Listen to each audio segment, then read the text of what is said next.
कर्नाटकातील चित्रदुर्ग या ठिकाणी महाराष्ट्राच्या बसला काळे फासले आणि चालका आणि कंडक्टरला सुद्धा काळे फासल्यानंतर रोष आहे तो आपल्याला या ठिकाणी पाहायला मिळते आणि त्यामुळे परिवहन मंत्र्यांनी कर्नाटकमध्ये जाणारी सगळी बस सेवा आहे ती महाराष्ट्रातली बंद केलेली आहे आणि त्याचा फटका आता प्रवाशांना बसताना आपल्याला पाहायला मिळते। काही प्रवासी सुद्धा आपल्यासोबत आहेत, त्यांच्याकडून या संदर्भातल्या प्रतिक्रिया जाणून घेऊया। कारण महाराष्ट्र आणि कर्नाटक दोन्ही बाजूच्या आंतरराज्य बस सेवा आता ठप्प आहेत आणि त्याचा फटका मोठ्या प्रमाणात आहे ते प्रवाशांना या ठिकाणी बसताना आपल्याला पाहायला मिळते आणि त्यामुळे सकाळपासून पाहायला गेलं तर कोल्हापूरच्या मध्यवर्ती बस स्थानक परिसरामध्ये प्रवासी या ठिकाणी चौकशी करून जातात, मात्र त्यांना बसेस आहेत ते उपलब्ध होत नाहीत। तुम्ही कोणत्या ठिकाणी जाणार होता आणि काय सांगितले जाते? आम्हाला बेळगावला जायचं होतं, काल त्यांना आम्ही प्रयत्न करायला लागलोय, पण आम्ही काल घरी परत गेलो, गाड्या नाही म्हणून। म्हटलं आज चालू झाले असतील, म्हटलं येऊन बघावं, तर आता बघावं तर इथं बी असं आहे।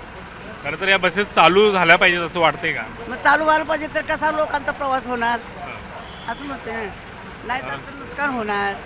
तुम्ही कुठल्या गावाला जाणार? आम्ही बेळगावला जाणार होतो, खरं तिकडे गाणपूरला जाणार होतो, बेळगावला साईडला जाणार। इथे चौकशी करताय, काय सांगितलं जाते? इथं चौकशी केली का गाड्या बंद आहेत म्हणून चालू होतील थोड्या वेळानं। या जर आता बसेस सुरू नाही झाला तर मग तुम्ही कशाने जाणार? काय पर्याय आहे? कशानं करायचा? गाड्या बरं केले पाहिजे ना त्यांनी सोयी।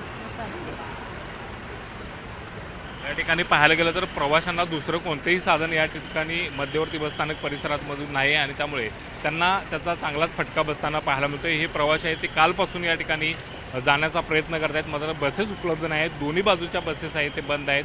आंतरराज्य बस सेवा ठप्प असल्याचा परिणाम आहे तो या ठिकाणी कोल्हापूर मध्यवर्ती बसस्थानक परिसरामध्ये दिसून येते। त्यामुळे ही बस सेवा आता कधी सुरू होणार याकडे सगळ्या प्रवाशांचं लक्ष लागून राहिलेलं आहे। Video journalist Sandeep Patil, Dnyaneshwar Salunkhe, news 18 Lokmat, Kolhapur.